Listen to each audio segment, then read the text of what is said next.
नमस्कार दोस्तों, धार्मिक कहानियां पूरा जरूर सुनें। मरने के बाद आत्मा शरीर के किस स्थान से निकलती है? गीता से बढ़कर है उपनिषद और उपनिषद से बढ़कर है वेद।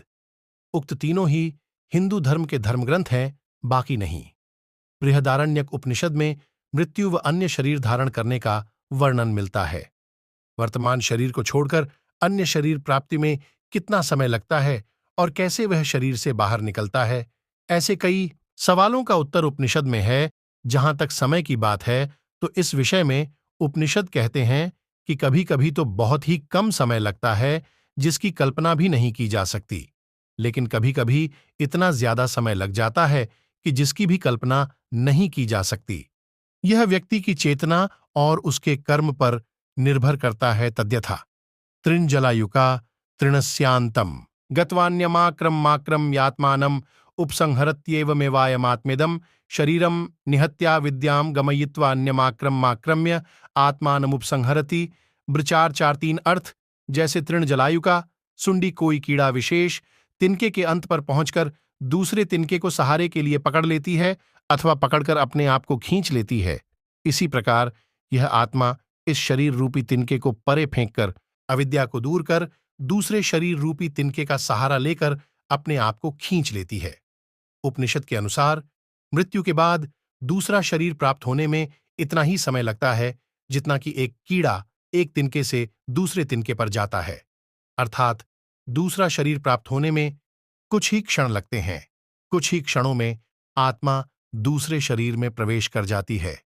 हालांकि यह व्यक्ति के चित्त की दशा पर निर्भर करता है। मृत्यु के विषय में उपनिषद ने कुछ विस्तार से बताया है। स यत्रायमात्मा बल्यम नेत्य सम्मोहमिव नेत्य थैनमेते प्राणा अभिसमायन्ति स एतास्ते जो मात्रा संभ्याददानो हृदयमेवान्व वक्रामति स यत्रैश्चाक्षुष पुरुष परांग पर्यावर्तते थारूपज्यो भवति।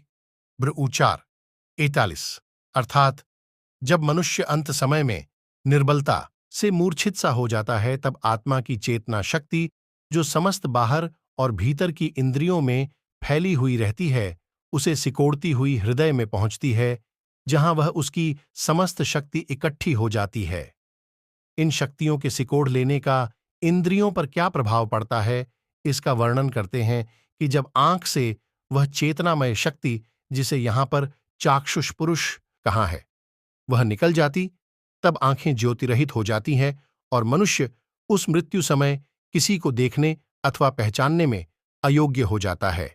एकी भवति न पश्यति त्याहुरे की भवति, न जिघ्रति त्याहुरे की भवति, न रसय्यत इत्याहुरे की भवति, न वदति त्याहुरे की भवति, न शृणोति त्याहुरे की भवति, न मनुत इत्याहुरे की भवति, न स्पृशति त्याहुरे की भवति, न विजानाति त्याहुस्तस्य हैतस्य हृदयस्याग्रम प्रद्योतते तेन प्रद्योतेनैष आत्मा निष्क्रामति चक्षुष्टो वा मूर्धनो वान्येभ्यो वा शरीर देशेभ्यस्तमुत्क्रामन्तं प्राणोनुत्क्रामति प्राणमनुत्क्रामन्तं सर्वे प्राणा अनुत्क्रामन्ति सविज्ञानो भवति सविज्ञानमेवान्वक्रामति तम विद्याकर्मणि समन्वारभेते पूर्व प्रज्ञा च।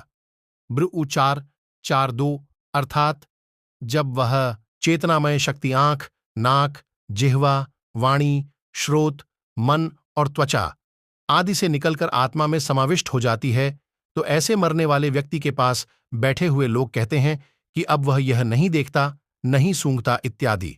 इस प्रकार इन समस्त शक्तियों को लेकर यह जीव हृदय में पहुंचता है और जब हृदय को छोड़ना चाहता है तो आत्मा की ज्योति से हृदय का अग्रभाग प्रकाशित हो उठता है। तब हृदय से भी उस ज्योति चेतना की शक्ति को लेकर उसके साथ हृदय से निकल जाता है। हृदय से निकलकर वह जीवन शरीर के किस भाग में से निकला करता है, इस संबंध में कहते हैं कि वह आंख, मूर्धा अथवा शरीर के अन्य भागों, कान, नाक और मुंह आदि किसी एक स्थान से निकला करता है। इस प्रकार शरीर से निकलने वाले जीव के साथ प्राण और समस्त इंद्रियां भी निकल जाया करती हैं। जीव मरते समय सविज्ञान हो जाता है, अर्थात जीवन का सारा खेल इसके सामने आ जाता है। इस प्रकार निकलने वाले जीव के साथ उसका उपार्जित ज्ञान, उसके के कर्म और पिछले जन्मों के संस्कार, वासना और स्मृति जाया करती है। दोस्तों, ऐसे धार्मिक कहानियां जानने के लिए हमारे YouTube चैनल को लाइक और सब्सक्राइब करना ना भूलें।